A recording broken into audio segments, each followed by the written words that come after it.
suite, direction Vienne, en Isère, où nous allons rejoindre Valérie Chastelan. Valérie, qui est en train de confectionner le gâteau d'anniversaire de Luciole, cette librairie indépendante qui fait figure d'institution. Elle s'apprête à fêter son 40e anniversaire. Bonjour Valérie. Alors Luciole, c'est avant tout un emplacement de choix dans la ville de Vienne, face à un monument qui a quasiment 2000 ans, dites donc. Oui Alain, alors honte à moi, j'ai pas pu faire avec mes petites mimines le gâteau d'anniversaire, mais regardez, une petite bougie que je vais éteindre parce qu'on est quand même au milieu de 25 000 bouquins, donc vous me permettez, voilà, je vais la garder un petit peu, hein, pareil, le risque incendie. Alors vous me disiez effectivement, emplacement de rêve à Vienne, on est en face d'un magnifique temple qui date de 1 siècle avant Jésus-Christ, voilà, je suis obligée de regarder les notes, le temple d'Auguste et de Livie, un temple d'amour, paraît-il, emplacement de choix pour une librairie très particulière qui effectivement a 40 ans, qui souffle ses bougies là en ce moment.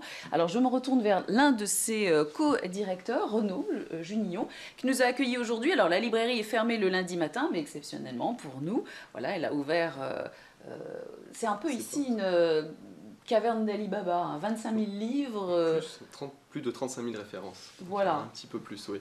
Et c'est une volonté aussi, cet aspect caverne d'Ali Baba, de bazar organisé, si on peut dire. Eh ben, on pousse les portes de la librairie et on furette et on cherche la perle que chacun recherche finalement. Mais alors, ce qu'il y a, c'est que quand on a une émission de télévision à faire, c'est extrêmement difficile parce qu'on arrive ici, on n'a pas du tout envie de s'occuper des micros, on a envie de faire que d'une chose, c'est de s'installer et de bouquiner. Donc, il faut vraiment... C'est que le but est atteint. Ouais. C'est une bonne librairie. Bravo. Si on va parler de l'histoire et si vous le voulez, on va faire référence à celui qui a démarré l'aventure, c'était en 76, il s'appelle Michel Bazin et Michel Bazin, vous l'aviez rencontré Alain il y a quelques années et il nous explique pourquoi Luciole et pourquoi Luciole avec un S. On l'écoute Michel Bazin. Luciole au pluriel, donc j'insiste parce que souvent on dit la Luciole, donc c'est Luciole au pluriel. Le mot était joli en lui-même, donc il est évocateur de lumière, donc il y avait cette idée que le livre est quelque chose qui éclaire. L'esprit, c'était un esprit militant, c'était un esprit de passionnés de livres, c'était un esprit de personnes qui voulaient qu'il y ait des choses qui vivent autour du livre à Vienne. Alors, l'esprit militant, l'esprit militant, l'esprit collectif, c'est toujours là, c'est toujours le cas. Oui, c'est-à-dire qu'effectivement, 76, les débuts de la librairie, c'est un collectif qui se monte, donc emmené par Michel Bazin et Norbert Parazon. L'idée, c'est de faire un acte militant, en quelque sorte, pour monter un lieu culturel qui soit décentralisé, loin de Lyon. Ce sont les premiers éditeurs donc, qui sont représentés dans cette librairie, c'est les éditions Maspero, les éditions des femmes, donc très ancrées aussi à gauche avec cette volonté politique. Et puis, il y a aussi un aspect important de la librairie, c'est que c'est une librairie qui a eu tout de suite un rayon jeunesse important, donc c'est l'école des loisirs, c'est le sourire qui mord, et la jeunesse a eu une place importante dans la librairie dès les débuts. Alors tout ça, effectivement, on s'inscrit dans cette continuité, nous aussi, aujourd'hui. Alors vous, Renaud, vous arrivez comme ça, vous pensiez passer 1 ou 2 ans, et puis finalement vous êtes resté. Voilà, alors les hasards de la vie ont fait que je pousse la porte de Luciole en août 2000, de manière très naïve, avec pour seul bagage finalement une passion pour la lecture et puis l'envie d'apprendre des choses. Voilà. Donc j'arrive un petit peu par hasard, il se trouve que je vais y rester et que Michel Bazin, puis toute l'équipe à l'époque, m'accueille, me propose des titres que je ne connais pas, des auteurs, enfin, il y a tout un univers qui s'ouvre à moi. Il vous séduit, il vous ensorcelle. Voilà. Et je suis un pur produit Luciole, si on peut dire, dans ce sens-là. En regardant la liste des auteurs invités, qui est depuis ses 40 ans, c'est incroyable, expliquez-moi comment vous arrivez à les convaincre de venir ici à Vienne. D'accord, il y a le temple, mais... Oui, il y a le vin de la région aussi, vous vouliez dire, qui pourrait être un élément. Pas dit ça, oui, c'est plutôt à eux qu'il faut demander, mais je pense que, si vous voulez, pour nous, c'est une véritable... c'est plus qu'une passion, c'est une manière de voir la librairie, de faire se rencontrer l'écrivain et son public. Alors, on les reçoit parce qu'on a aimé le livre, parce qu'on a envie, et c'est quelque chose aussi peut-être très égoïste dès le début, on a envie de les rencontrer et d'échanger autour de leur livre. Et le public, nous qui vient à la librairie, c'est un public très, comment dire, très sensible à la parole de l'écrivain, à la parole du créateur en fait, qui a un regard sur le monde d'aujourd'hui. Donc il y a un lien aussi intime qui se fait avec cet auteur-là. Donc on laisse le temps, en fait on fait très peu de dédicaces, on fait des dédicaces mais qui sont toujours accompagnées d'un temps de rencontre, d'échange, de discussion, et je pense que dans le monde d'aujourd'hui où tout va de plus en plus vite, on a ce temps qui est un petit peu arrêté, où on a le temps vraiment de discuter. Je pense que ça, merci beaucoup Renaud. Alors, si vous me permettez, maintenant je ne vais pas rallumer la bougie, mais on va vraiment parler de l'anniversaire, Alain. Alors je rejoins un autre Alain, c'est le deuxième co-gérant, co-directeur, le binôme de cette belle librairie. Alors Alain, vous êtes arrivé, vous étiez lecteur, vous étiez absolument pas libraire. Tout à fait, un peu séduit par tout ce que vient de décrire Renaud, quoi. C'était une librairie qui pour moi était une...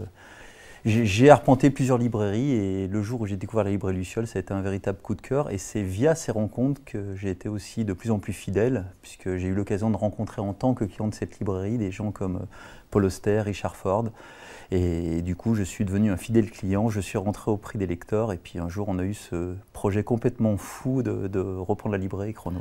Alors, cet anniversaire, c'est 40 ans, comment est-ce que vous allez souffler les bougies? Il y aura plein de lectures tout le temps, mais ça commence vendredi soir avec une soirée spéciale au théâtre.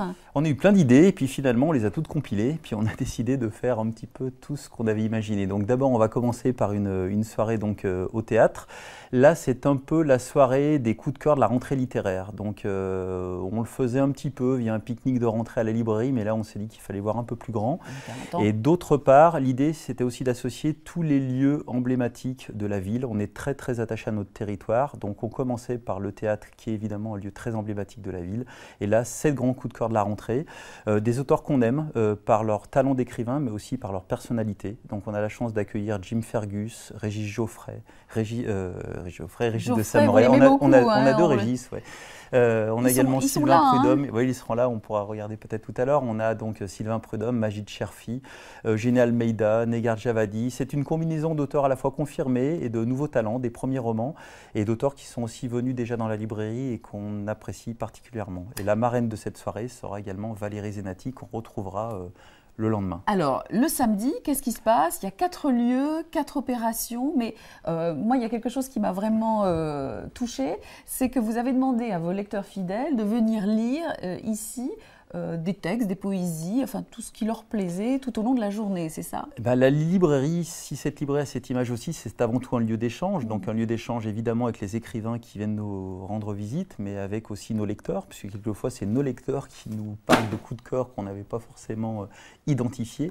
Et là, donc, on a proposé donc, à 40 lecteurs, depuis le matin jusqu'à l'après-midi, de nous lire des textes qui ont marqué leur parcours de lecteur ou tout simplement leur vie.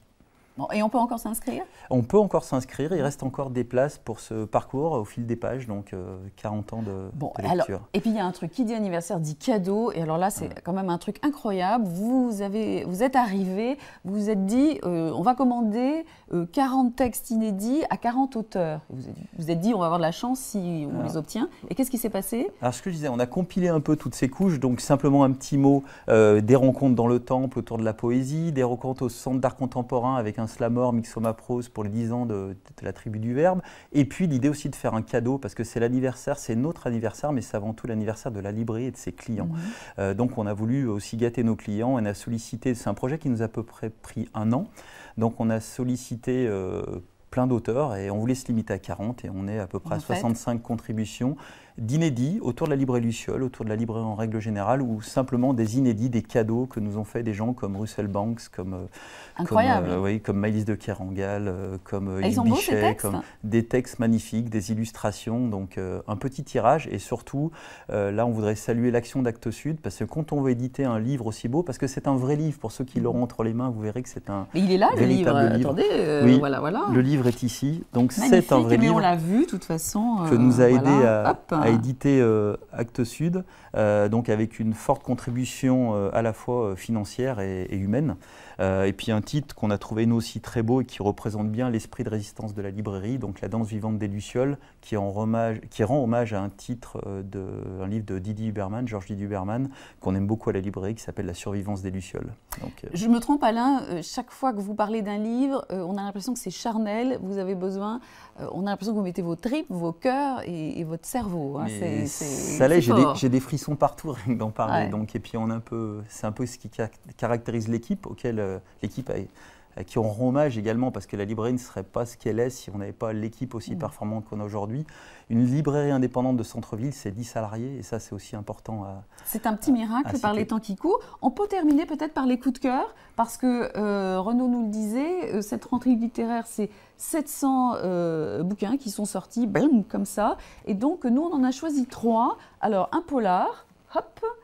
Parce qu'il y a quand même un événement dans le rayon polar en cette rentrée, c'est le grand retour de Don Winslow. Don Winslow, Cartel, absolument addictif, sans mauvais jeu de mots. On retrouve le personnage de Hart Keller qu'on avait découvert dans La Griffe du Chien. Et pour ceux qui connaissent The Wire, par exemple, la série culte de David Simon, on est sur ces mêmes thématiques-là, sur la guerre que se mènent États-Unis et Mexique autour de la drogue. Ça va à 200 à l'heure, c'est hyper documenté et ça s'intéresse de 2004 à 2014, donc c'est une véritable radiographie le suivant, cette guerre-là. Et la jeunesse, bien sûr. La nouvelle trilogie de Marine Carteron, qui avait eu le prix Luciole Junior l'année dernière pour les autodafeurs. Juste le titre, parce qu'on est à la bourre. Génération K, absolument génial. Et le troisième, c'est la littérature, lisez le Majid Cherfi, donc Ma part de Gaulois, un livre qui est tout à fait d'actualité. Comment un jeune, comme lui se définit, gaulo-berbère, quelquefois il y a des mots un peu plus crus, des quartiers nord de Toulouse, va devoir passer le bac appuyé par sa maman, etc. Et du coup être en conflit un peu avec tous les jeunes de la cité. Merci beaucoup, merci. J'ajoute que, mais c'est un secret, mon petit doigt m'a dit qu'ici il y aurait prochainement une rencontre avec une dame qui adore le champagne et qui est très très célèbre. Mais j'en dis pas plus parce que c'est secret. Voilà Alain. Moi ça me dit rien tout ça. Merci beaucoup Valérie, merci à vos invités.